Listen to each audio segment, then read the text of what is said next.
Here are 5 must-know Eufy security camera tips. The first tip regards the battery life. Now, Eufy, in some of its marketing, has claimed that these can get 6 months of battery life, and I've found that that's not quite true.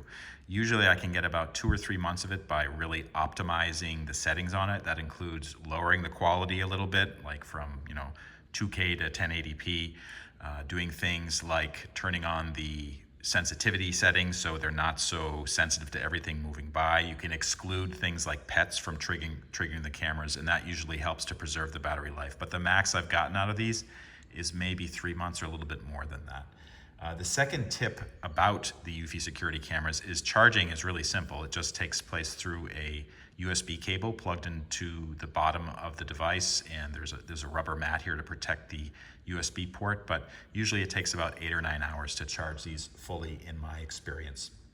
Now, while the camera connection is completely wireless, when you get the Eufy setup, for instance, this one came with 2 cameras and a base station.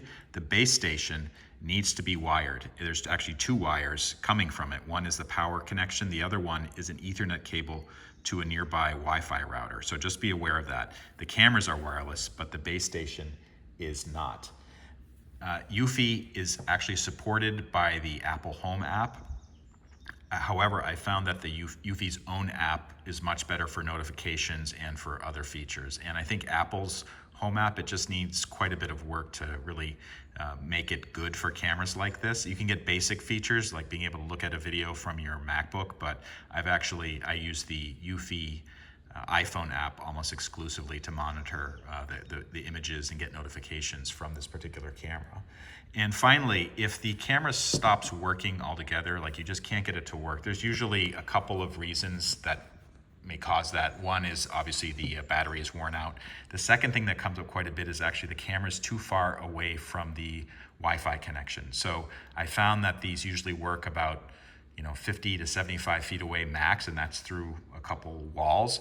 But beyond that, then the quality of the connection is greatly reduced. It just takes a long time to send images from the camera to the base station, and you'll just find that sometimes it just doesn't work at all. You can't get any live images from the camera, much less alerts.